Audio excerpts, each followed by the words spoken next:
ನಮಸ್ಕಾರ ಸ್ನೇಹಿತರೆ. ಈ ದಿನ ನಾವು art of living international centre ಅಂದರೆ ಶ್ರೀ ಶ್ರೀ ಶ್ರೀ ರವಿಶಂಕರ್ ಗುರೂಜಿ ಅವರ ಆರ್ಟ್ ಆಫ್ ಲಿವಿಂಗಿನ ಹೋಗ್ತಾ ಇದ್ವಿ. ಅವರು ಇದರ ಮುಖ್ಯ ಸಂಸ್ಥಾಪಕರು. ಈ ಆಶ್ರಮ ಬೆಂಗಳೂರಿನ ಕನಕಪುರ ರಸ್ತೆಯಲ್ಲಿರುವ ಉದಯಪುರ ಎಂಬ ಹಳ್ಳಿಯ ಪಂಚಗಿರಿ ಬೆಟ್ಟಗಳ ಮಡಿಲಿನಲ್ಲಿ ಸುಮಾರು 250 ಎಕರೆಗಳಷ್ಟು ವಿಶಾಲವಾಗಿ ಹರಡಿಕೊಂಡಿದೆ. ಸ್ಥಾಪನೆ: ಇದನ್ನು ಪೂಜ್ಯ ಗುರುದೇವ ಶ್ರೀ ಶ್ರೀ ರವಿಶಂಕರ್ ಅವರು 1986ರಲ್ಲಿ ಸ್ಥಾಪಿಸಿದರು. ವಾತಾವರಣ: ಆಶ್ರಮದಲ್ಲಿ ಹಚ್ಚ ಹಸಿರು ತುಂಬಿದೆ. ಸರೋವರ, ಸುಂದರ ಉದ್ಯಾನವನಗಳು, ವಿಶಾಲವಾದ ಗೋಶಾಲೆ ಹಾಗೂ ಹಲವಾರು ಚಿಕಿತ್ಸಾ ಕೇಂದ್ರಗಳನ್ನು ಕೂಡ ನಾವು ನೋಡ್ತಾ ಹೋಗ್ಬೋದು. ಮತ್ತು ಈ ಒಂದು ಆಶ್ರಮಕ್ಕೆ ಸಂಬಂಧಪಟ್ಟಂಥ ಹಲವಾರು ವಸ್ತುಗಳು ಕೂಡ ನಮಗೆ ಸ್ಟೋರ್ಗಳಲ್ಲಿ ಇದು ಸಿಗುತ್ತೆ. ಮುಖ್ಯ ಆಕರ್ಷಣೆ: ಇಲ್ಲಿನ ವಿಶಾಲಾಕ್ಷಿ ಮಂಟಪವು ಪ್ರಮುಖ ಆಕರ್ಷಣೆಯಾಗಿದೆ. ಇದು 1000 ದಳಗಳ ಕಮಲದ ಆಕಾರದಲ್ಲಿದ್ದು ಅತ್ಯದ್ಭುತ ದೈವಿಕ ವಾಸ್ತುಶಿಲ್ಪದ ಶೈಲಿಯನ್ನು ಹೊಂದಿದೆ. ನೂತನ ಧ್ಯಾನ ಮಂದಿರ: ಆಶ್ರಮದ ಆವರಣದಲ್ಲಿದ್ದ ಹಳೆಯ ಯಜ್ಞಶಾಲೆಯ ಜಾಗವನ್ನು ಅತ್ಯಂತ ಸುಂದರವಾದ ಮತ್ತು ವಿಶಾಲವಾದ ಧ್ಯಾನ ಮಂದಿರವನ್ನಾಗಿ ರೂಪಿಸಲಾಗಿದೆ. ಇದನ್ನು ಮೇ 2026ರಲ್ಲಿ ಅಧಿಕೃತವಾಗಿ ಸಂಘಟಿಸಲಾಗಿದೆ. ಈ ಭವ್ಯವಾದ ಧ್ಯಾನ ಮಂದಿರದಲ್ಲಿ ಏಕಕಾಲಕ್ಕೆ ಸುಮಾರು 20,000 ಜನರು ಕುಳಿತು ಧ್ಯಾನ ಮಾಡಬಹುದು. ನಾವು ಎದುರುಗಡೆ ನೋಡ್ತಾ ಇದ್ವಿ ಹಲವಾರು ಭವ್ಯವಾದ ಕಟ್ಟಡಗಳನ್ನು ಕೂಡ ನಾವಿಲ್ಲಿ ನೋಡ್ತಾ ಇದ್ದೀವಿ. ಮತ್ತು ಉದ್ಯಾನವನವನ್ನು ಕೂಡ ನಾವು ನೋಡ್ತಾ ಇದ್ವಿ. ಇಲ್ಲಿ ಆ ಪಕ್ಷಿಗಳ ಒಂದು ಚಿತ್ರವನ್ನು ಕೂಡ ನಾವಿಲ್ಲಿ ನೋಡ್ತಾ ಇದ್ವಿ. ಫೌಂಟೇನ್ ಕೂಡ ನೋಡ್ತಾ ಇದ್ವಿ. ಮತ್ತು ಧ್ಯಾನ ಮಂದಿರವನ್ನು ಕೂಡ ನಾವಿಲ್ಲಿ ನೋಡ್ತಾ ಹೋಗ್ತಾ ಇದ್ದೀವಿ. ವಾಸ್ತುಶಿಲ್ಪದ ಅದ್ಭುತ: ಈ ಸಭಾಂಗಣದ ಪ್ರಮುಖ ವೈಶಿಷ್ಟ್ಯವೆಂದರೆ ಇದರಲ್ಲಿ ಮಧ್ಯೆ ಯಾವುದೇ ಕಂಬಗಳಿಲ್ಲ. ಇದರಿಂದಾಗಿ ಪ್ರತಿಯೊಬ್ಬರೂ ವೇದಿಕೆ ಮತ್ತು ಗುರೂಜಿ ಯಾವುದೇ ಅಡೆತಡೆ ಇಲ್ಲದೆ ನೇರವಾಗಿ ಕಾಣಿಸುತ್ತಾರೆ. ಇಲ್ಲಿ ಹಲವಾರು ಚಟುವಟಿಕೆಗಳು ನಡೆಯುತ್ತದೆ. ಆ ಸಂದರ್ಭದಲ್ಲಿ ಗುರೂಜಿಯವರು ಉಪನ್ಯಾಸ ಕೊಡುವಂಥದ್ದು ಮತ್ತು ಧ್ಯಾನಗಳನ್ನು ಸಂಘಟನೆ ಮಾಡುವಂಥದ್ದು ಇದೆಲ್ಲವೂ ಕೂಡ ಯಾವುದೇ ಒಂದು ಅಡ್ಡಿ ಆತಂಕಗಳಿಲ್ಲದೆ ಅಡೆತಡೆ ಇಲ್ಲದೆ ನಮಗೆ ಕಾಣಿಸುತ್ತೆ. ಮತ್ತು ಅವರು ಹೇಳೋದನ್ನು ಕೇಳಿಸ್ಕೊಳ್ಳೋಕ್ಕೂ ಕೂಡ ನಮಗೆ ಒಂದು ಉತ್ತಮ ವಾತಾವರಣ ಈ ಸಭಾಂಗಣದಲ್ಲಿ ಕಾಣಿಸುತ್ತೆ. ಮತ್ತು ಸುತ್ತಲೂ ಇರುವಂತಹ ಆ ಉದ್ಯಾನವನ, ಆ ನೀಲಾಕಾಶ, ಬೆಳ್ಳಿಯ ಮೋಡಗಳ ಒಂದು ಸುಂದರ ಪ್ರಕೃತಿ ನಾವು ಸವಿಯಬಹುದು. ತಂತ್ರಜ್ಞಾನ: ಮಂದಿರವು ಅತ್ಯಾಧುನಿಕ ಸೌಂಡ್ ಸಿಸ್ಟಮ್, ದೊಡ್ಡ ಡಿಜಿಟಲ್ ಪರದೆಗಳು, ಅಂತಾರಾಷ್ಟ್ರೀಯ ಭಾಷಾ ಅನುವಾದಕರ ಕ್ಯಾಬಿನ್ಗಳನ್ನೊಳಗೊಂಡ ತಂತ್ರಜ್ಞಾನವನ್ನು ಹೊಂದಿದೆ. ಇಲ್ಲಿ ಕೇವಲ ಕರ್ನಾಟಕದವರು ಮಾತ್ರವಲ್ಲ, ವಿದೇಶಿಯರು ಕೂಡ ಇಲ್ಲಿ ಬಂದು ತುಂಬ ರಿಲ್ಯಾಕ್ಸೇಷನ್ ಮಾಡ್ಕೊಳ್ತಾರೆ, ಧ್ಯಾನಗಳಲ್ಲಿ ಭಾಗವಹಿಸ್ತಾರೆ, ಮೆಡಿಟೇಷನ್ ಮಾಡ್ತಾರೆ. ಅಂಥವರಿಗಾಗಿ ಸ್ವಾಮೀಜಿಯವರು ಮಾಡುವಂತಹ ಒಂದು ಉಪದೇಶವನ್ನು ಟ್ರಾನ್ಸ್ಲೇಟ್ ಮಾಡುವಂಥದ್ದು ಅಥವಾ ತರ್ಜುಮೆ ಮಾಡುವಂತಹ ಒಂದು ಅವಕಾಶಗಳು ಕೂಡ ಇಲ್ಲಿ ಅನುಕೂಲವನ್ನು ಪಡೆದಿದೆ.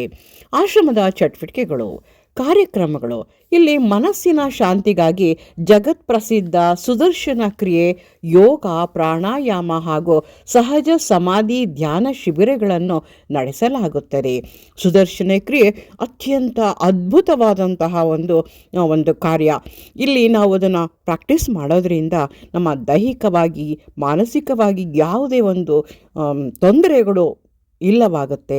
ಜೊತೆಗೆ ನಮಗೆ ಅತ್ಯಂತ ಸಂತೋಷಕರವಾದಂತಹ ಒಂದು ಜೀವನವನ್ನು ಸಾಗಿಸುವಂಥದ್ದು. ಅದಕ್ಕೆ ಈ ಹೆಸರೇ ನಮಗೆ ಸೂಚಿಸುತ್ತೆ ಆರ್ಟ್ ಆಫ್ ಲಿವಿಂಗ್. ಅಂದರೆ ಜೀವನವನ್ನು ನಾವು ಹೇಗೆ ಒಂದು ಕಲಾತ್ಮಕವಾಗಿ ಮಾಡಿಕೊಳ್ಬಹುದು, ಸುಖ ಸಂತೋಷದಿಂದ ಕಾಲ ಕಳೀಬಹುದು ಅನ್ನೋದ್ರ ಇದರ ಒಂದು ಅರ್ಥ ಆಗಿದೆ.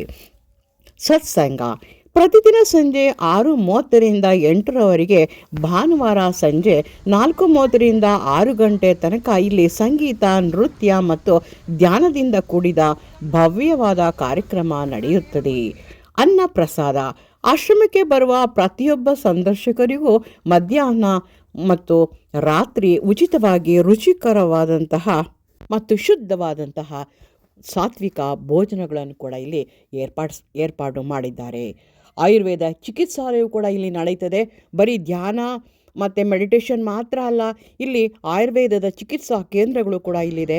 ನುರಿತ ತಜ್ಞ ವೈದ್ಯರ ಸಲಹೆಯನ್ನು ಪಡೆದು ನಮಗಿರುವಂತಹ ಯಾವುದಾದರೂ ತೊಂದರೆಗಳನ್ನು ಕೂಡ ನಾವು ನಿವಾರಣೆ ಮಾಡಿಕೊಳ್ಬಹುದು. ಅಂತಹ ವ್ಯವಸ್ಥೆಯು ಕೂಡ ಇಲ್ಲಿದೆ. ಪ್ರತಿಯೊಂದು ಕೂಡ ವಿಶಾಲವಾದಂತಹ ಒಂದು ಭವ್ಯವಾದಂತಹ ಇಲ್ಲಿ ಕಟ್ಟಡಗಳನ್ನು ನಾವು ಇಲ್ಲಿ ನೋಡ್ಬೋದು. ಮತ್ತು ಸಂಜೆ ಆದ ತಕ್ಷಣ ಇಲ್ಲಿ ಲೈಟ್ಗಳನ್ನು ಹಾಕೋದ್ರಿಂದ ಮತ್ತಷ್ಟು ಈ ಆಶ್ರಮ ಆಕರ್ಷಕವಾಗಿ ನಮ್ಮ ಕಣ್ಣಿಗೆ ಕಾಣುತ್ತೆ. ಸಾರ್ವಜನಿಕರು ಪ್ರತಿದಿನ ಬೆಳಗ್ಗೆ 9ರಿಂದ 7ರವರೆಗೆ ಆಶ್ರಮಕ್ಕೆ ಭೇಟಿ ನೀಡಬಹುದು. ಮತ್ತು ನಾವು ಯಾವುದಾದ್ರೂ ಒಂದು ಸುದರ್ಶನ ಕ್ರಿಯೆ ಆಗ್ಬೋದು, ಧ್ಯಾನಕ್ಕಾಗ್ಬೋದು, ನಾವಿಲ್ಲಿ ಸೇರಿಕೊಂಡು ತರಗತಿಗಳಿಗೆ ನಾವು ಅಟೆಂಡ್ ಮಾಡ್ಬೋದು, ಅಂದರೆ ಭಾಗವಹಿಸ್ಬೋದು ಚಟುವಟಿಕೆಗಳಲ್ಲಿ. ಬೇಕಾದರೆ ನಾವು ಅಲ್ಲೇ ಕೂಡ ರೂಮುಗಳು ಅಥವಾ ವಸತಿ ಸೌಕರ್ಯ ಇರೋದರಿಂದ ಅಲ್ಲೂ ಕೂಡ ನಾವು ಒಂದು ವಾರದ ತನಕ ನಾವು ವಿಶ್ರಾಂತಿಯನ್ನು ಪಡೆದು ಈ ಒಂದು ಚಟುವಟಿಕೆಗಳಲ್ಲಿ ನಾವು ಭಾಗವಹಿಸ್ಬೋದು. ಸರ್ವ ಅನುಕೂಲಗಳು ಇರುವಂತಹ ಒಂದು ಆಶ್ರಮ ಇದಾಗಿದೆ. ಹಾಗಾಗಿ ಈ ಒಂದು ಕೊಟ್ಟಿರುವಂಥ ಮಾಹಿತಿ ನಿಮಗೆ ಇಷ್ಟವಾಗಿದ್ದರೆ ಲೈಕ್ ಮಾಡಿ, ಸಬ್ಸ್ಕ್ರೈಬ್ ಮಾಡಿ. ನೀವು ಕೂಡ ಖಂಡಿತವಾಗಿ ಒಮ್ಮೆ ಭೇಟಿ ಕೊಡಿ. ಅಲ್ಲಿ ನಡೆಯುವಂತಹ ಕಾರ್ಯಕ್ರಮಗಳನ್ನು ವೀಕ್ಷಣೆ ಮಾಡಿದಾಗ ನಿಮಗೂ ಕೂಡ ಮನಸ್ಸಿಗೆ ಒಂದು ಆಹ್ಲಾದಕರವಾದಂತಹ ಒಂದು ಮನೋಭಾವ ಉಂಟಾಗುತ್ತೆ.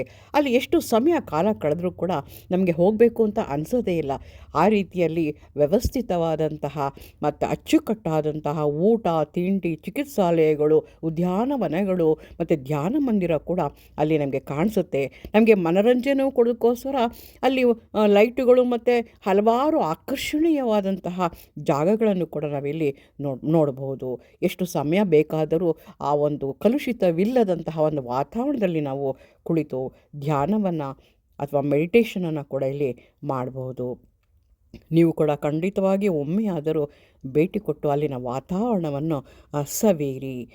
ನೋಡಿ, ಇಲ್ಲಿ ಫೌಂಟೇನ್ ನಮಗೆ ಕಾಣಿಸ್ತಾ ಇದೆ. ಅದಕ್ಕೆಲ್ಲ ಬಣ್ಣ ಬಣ್ಣದ ಲೈಟುಗಳನ್ನು ಹಾಕಿದ್ದಾರೆ. ಮತ್ತು ಇಡೀ ಒಂದು ಧ್ಯಾನ ಮಂದಿರಕ್ಕೆ ಲೈಟ್ಗಳನ್ನು ಹಾಕಿದಾಗ ಅದೊಂದು ಚಿನ್ನದ ಒಂದು ಧ್ಯಾನ ಮಂದಿರ, ಚಿನ್ನದ ಕಟ್ಟಡ ಥರ ನಮಗೆ ಕಾಣಿಸುತ್ತೆ. ಇಷ್ಟು ರೀತಿಯಲ್ಲಿ ಸೌಕರ್ಯಗಳನ್ನು ನಮಗೆ ಮಾಡಿಕೊಟ್ಟಿದ್ದಾರೆ ರವಿಶಂಕರ್ ಗುರೂಜಿಯವರು. ಮತ್ತು ವಿಶೇಷ ಸಂದರ್ಭಗಳಲ್ಲಿ ಅವರೇ ಕೂಡ ಬೇರೆ ಬೇರೆ ಜನಗಳನ್ನು ಅಥವಾ ವಿವಾಹ ವಾರ್ಷಿಕೋತ್ಸವ ಆಗ್ಬೋದು ಮತ್ತು ಇನ್ನಿತರ ಕಾರ್ಯಕ್ರಮಗಳನ್ನು, ವೈವಿಧ್ಯಮಯವಾದ ಕಾರ್ಯಕ್ರಮನ ಕೂಡ ನಾವಲ್ಲಿ ನೋಡಬಹುದು. ಅಂಥ ವಿಶೇಷ ಸಂದರ್ಭದಲ್ಲಿ ಸ್ವಾಮೀಜಿಯವರು ಅಲ್ಲೇ ಉಪಸ್ಥಿತರಿರುತ್ತಾರೆ. ಇದು ಇಂಟರ್ನ್ಯಾಷನಲ್ ಸೆಂಟರ್ ಆಗಿರೋದ್ರಿಂದ ಅವರು ಆಗಾಗ ಬೇರೆ ಬೇರೆ ದೇಶಗಳಿಗೆ ಹೋಗಿ ಅಲ್ಲೂ ಕೂಡ ಒಂದು ಹಿಂದೂ ಧರ್ಮವನ್ನು ಪ್ರಚಾರ ಮಾಡ್ತಿರ್ತಾರೆ. ಇತ್ತೀಚೆಗೆ ಮೋದಿಯವರು ಕೂಡ ಈ ಒಂದು ಆಶ್ರಮಕ್ಕೆ ಭೇಟಿಯನ್ನು ನೀಡಿದ್ದರು ಅನ್ನೋದು ಕೂಡ ನನಗೆ ಹೇಳೋಕ್ಕೆ ಸಂತೋಷವಾಗುತ್ತೆ. ಯಾಕೆಂದರೆ ಅಷ್ಟು ಅತ್ಯುತ್ತಮವಾದಂತಹ ಒಂದು ವ್ಯವಸ್ಥಿತವಾದಂತಹ ಧ್ಯಾನ ಮಂದಿರ, ಆರ್ಟ್ ಆಫ್ ಲಿವಿಂಗ್ ಅನ್ನೋದು ಅಂತ ನಾನು ಹೇಳ್ತಾ ಇದ್ದೀನಿ. ಇಲ್ಲಿ ಬಹಳ ಅತ್ಯುತ್ತಮವಾದಂತಹ ಕಾರ್ಯಕ್ರಮಗಳು ನಡೆಯುತ್ತೆ. ಮತ್ತು ವೈದ್ಯಕೀಯವಾಗಿ ಕೂಡ ಅತ್ಯಂತ ನುರಿತ ತಜ್ಞ ವೈದ್ಯರ ತಂಡ ಕೂಡ ಇಲ್ಲಿದೆ. ನಮಗೆ ಯಾವ ಸಮಸ್ಯೆ ಬೇಕಾದರೂ ಕೂಡ ನಾವಿಲ್ಲಿ ಪರಿಹರಿಸಿಕೊಳ್ಳಬಹುದು. ನಮ್ಮ ಜೀವನವನ್ನು ಅತ್ಯುತ್ತಮವಾಗಿ ಮಾರ್ಪಡಿಸಿಕೊಳ್ಳಬಹುದು. ಹಾಗಾಗಿ ಇಲ್ಲಿ ನಾವು ಪ್ರತಿಯೊಬ್ಬರು ಭೇಟಿ ನೀಡಲೇಬೇಕು ಅಂತ ನಾನು ಹೇಳ್ತೀನಿ. ಇದು ಕನಕಪುರ ರಸ್ತೆಯಲ್ಲಿದೆ ಮತ್ತು ಬೆಂಗಳೂರಿನಲ್ಲೇ ಇರೋದರಿಂದ ನಾವು ಹೋಗಿ ಅದನ್ನು ನೋಡಿಕೊಂಡು ಬರ್ಬೋದು. ಇಲ್ಲೂ ಕೂಡ ನಮಗೆ ಫೌಂಟೇನ್ ಕಾಣಿಸ್ತಾ ಇದೆ, ಬಣ್ಣ ಬಣ್ಣದ ಬೆಳಕುಗಳು. ಇದೆಲ್ಲವೂ ನಿಮಗೂ ಇಷ್ಟವಾಗುತ್ತದೆ ಅಂದ್ಕೊಳ್ತೀನಿ. ನಮಸ್ಕಾರ.